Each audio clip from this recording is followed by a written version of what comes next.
Hi everyone, welcome back to my channel. ಇವತ್ತು rose ಮೋಮೋಸ್ನ ಮಾಡೋದು ಹೇಗೆ ಅಂತ ಹೇಳ್ಕೊಡ್ತೀನಿ. ಇದನ್ನು ನೀವು ಸ್ಪೆಷಲ್ ಒಕೇಶನ್ಗೆ, ಆ್ಯನಿವರ್ಸರಿಗೆ ಇಲ್ಲ ವ್ಯಾಲೆಂಟೈನ್ಸ್ ಡೇಗೆ ನೀವು ಈ ಸ್ಪೆಷಲ್ ಮೋಮೋಸ್ನ ಮಾಡಿ ಕೊಡ್ಬೋದು. ಹೇಗೆ ಮಾಡೋದು ಅಂತ ಹೇಳ್ತೀನಿ. ಮೊದಲಿಗೆ ಇಲ್ಲಿ ನಾನು 2 ಬೀಟ್ರೂಟನ್ನು ತೊಗೊಂಡಿದ್ದೀನಿ. ಇದನ್ನು ಮಿಕ್ಸಿ ಜಾರಿಗೆ ಹಾಕಿಬಿಟ್ಟು ಸ್ವಲ್ಪ ನೀರು ಹಾಕಿ ಅದನ್ನು ಈ ಥರ ಪೇಸ್ಟ್ ಮಾಡ್ಕೊಳ್ತಾ ಇದ್ದೇನೆ. ಸ್ಟ್ರೇನರ್ನ ಸಹಾಯದಿಂದ ನಾನು ಸ್ಟೇನ್ ಮಾಡ್ಕೊಳ್ತಾ ಇದ್ದೇನೆ. 1 ಬೌಲಿಗೆ ನಾನು 1 ಕಪ್ ಮೈದಾ ಹಿಟ್ಟು ತೊಗೊಳ್ತಾ ಇದ್ದೀನಿ. ಅದಕ್ಕೆ ಸ್ವಲ್ಪ ಉಪ್ಪನ್ನು ಹಾಕಿ, ಹಾಗೆ ಬೀಟ್ರೂಟ್ ನಾವು ರೆಡಿ ಮಾಡ್ಕೊಂಡಂತಹ ಬೀಟ್ರೂಟ್ ಜ್ಯೂಸನ್ನ ಹಾಕಿಬಿಟ್ಟು ಕಲಿಸ್ತಾ ಇದ್ದೇನೆ. ಹೀಗೆ ನಾರ್ಮಲಾಗಿ ಹಿಟ್ಟನ್ನು ಕಲಸಿ ಅದಕ್ಕೆ ಸ್ವಲ್ಪ ಎಣ್ಣೆನ ಹಚ್ಚಿಬಿಟ್ಟು ಒಂದು 10-15 ನಿಮಿಷ ನೀವು ಅದನ್ನು ರೆಸ್ಟಿಗೆ ಇಡಬೇಕು. ಮೇಲ್ಗಡೆ ಸ್ವಲ್ಪ ಎಣ್ಣೆ ಹಚ್ಚಿ ಅದನ್ನು ಸೈಡ್ಗೆ ಇಡಿ. ಅಲ್ಲಿ ತನಕ ಸ್ಟಫಿಂಗ್ನ ರೆಡಿ ಮಾಡ್ಕೊಳ್ಳೋಣ.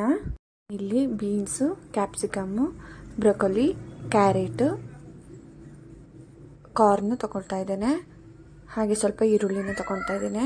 ಒಂದು ಪಾತ್ರೆಗೆ ಸ್ವಲ್ಪ ಎಣ್ಣೆನ ಹಾಕಿಬಿಟ್ಟು ಕಟ್ ಮಾಡ್ಕೊಂಡಂತಹ ಎಲ್ಲ ತರಕಾರಿನ ಹಾಕಿ ಸ್ವಲ್ಪ ಫ್ರೈ ಮಾಡ್ತಾ ಇದ್ದೀನಿ.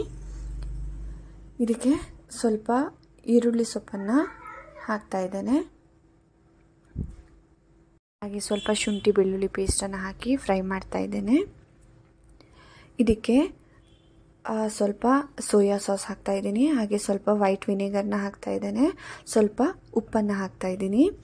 ಹಾಗೆ ಸ್ವಲ್ಪ ಮೆಣಸಿನ ಪುಡಿ ಹಾಕ್ತಾ ಇದ್ದೇನೆ, ಅಂದರೆ ಪೆಪ್ಪರ್ ಪೌಡರ್ನ ಹಾಕ್ತಾ ಇದ್ದೇನೆ. ಹಾಕಿಬಿಟ್ಟು ಮತ್ತೊಂದು 2 ನಿಮಿಷ ಚೆನ್ನಾಗಿ ಫ್ರೈ ಮಾಡ್ತಿದ್ದೀನಿ. ಆದಮೇಲೆ ಹಾಗೆ ಗ್ಯಾಸ್ನ ಆಫ್ ಮಾಡಿಬಿಟ್ಟು ಇದನ್ನು ತಣ್ಣಗಾಗಲಿಕ್ಕೆ ಬಿಡಿ. ಸ್ವಲ್ಪ ಕೊತ್ತಂಬರಿ ಸೊಪ್ಪನ್ನು ಹಾಕಿ ತಣ್ಣಗಾಗಕ್ಕೆ ಇಡ್ತಾ ಇದ್ದೇನೆ. ನೋಡಿ, ಇವಾಗ 10 ನಿಮಿಷ ಆಗಿದೆ. ಇದು ತಣ್ಣಗಾಗಿದೆ. ಇವಾಗ ನಾವು ರೆಡಿ ಮಾಡಿ ಇಟ್ಕೊಂಡಂತಹ ಹಿಟ್ಟನ್ನು ತಗೊಳ್ತಾ ಇದ್ದೇನೆ. ಇದನ್ನು ಚೆನ್ನಾಗಿ ನಾದಿ, ಸ್ವಲ್ಪ ಹಿಟ್ಟು ಬೇಕಾದರೆ ಹಾಕ್ಕೊಳ್ಳಿ. ಚೆನ್ನಾಗಿ ನಾದ್ಬಿಟ್ಟು ಚಿಕ್ಕ ಚಿಕ್ಕ ಉಂಡೆಗಳನ್ನಾಗಿ ಮಾಡ್ತಾ ಇದ್ದೇನೆ. ಚಿಕ್ಕ ಉಂಡೆಗಳನ್ನು ಪೂರಿ ರೀತಿ ತೆಳ್ಳಗೆ ನಾವು ಲಟ್ಟಿಸ್ಕೊಳ್ಬೇಕಾಗತ್ತೆ. ಲಟ್ಟಿಸ್ಕೊಂಡಂತಹ ಪೂರಿಯನ್ನು ಒಂದ್ರ ಮೇಲೆ ಒಂದು ಈ ಥರ ಇಡಿ. ಈ 3 ಪುರಿಗಳ ಮಧ್ಯ ನಾವು ರೆಡಿ ಮಾಡಿಟ್ಕೊಂಡಂತಹ ಸ್ಟಫಿಂಗ್ಸ್ನ ಹಾಕಬೇಕು. ಹಾಕಿಬಿಟ್ಟು ಈ ಥರ ಉದ್ದನೆ ಸ್ಪ್ರೆಡ್ ಮಾಡಿ. ಸ್ಪ್ರೆಡ್ ಮಾಡಿದ ಮೇಲೆ ಇದನ್ನು ನೀವು ನಿಧಾನಕ್ಕೆ ಫೋಲ್ಡ್ ಮಾಡಬೇಕು. ಈ ರೀತಿ ನೀವು ಇದನ್ನು ಫೋಲ್ಡ್ ಮಾಡಿದ ಮೇಲೆ ನಿಧಾನಕ್ಕೆ ಈ ಥರ ರೋಲ್ ಮಾಡಬೇಕು. ಈ ಥರ ರೋಲ್ ಮಾಡಿದ ಮೇಲೆ ನೋಡಿ, ಇವಾಗ ನಿಮಗೆ ರೋಸ್ ಥರ ಕಾಣಿಸ್ತಿದೆ. ಇದು ಸ್ವಲ್ಪ ಪೆಟಲ್ಸ್ ಥರ ಬರೋದಕ್ಕೆ ಇದನ್ನು ಸ್ವಲ್ಪ ಓಪನ್ ಮಾಡಿ ಈ ಥರ ಒಂದು ಸ್ವಲ್ಪ ಕೈಯಲ್ಲಿ ಶೇಪ್ ಕೊಡಿ.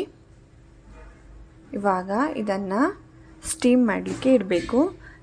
ನಾನು ಗ್ಯಾಸ್ ಮೇಲೆ ನೀರು ಬಿಸಿ ಮಾಡೋದಕ್ಕೆ ಇಟ್ಟಿದ್ದೀನಿ. ನೀರು ಬಿಸಿಯಾಗಿದೆ. ಇವಾಗ ಇದನ್ನು ಸ್ಟೀಮ್ಗೆ ಇಡ್ತಾ ಇದ್ದೀನಿ. ನೀರು ಬಿಸಿಯಾಗಿದೆ.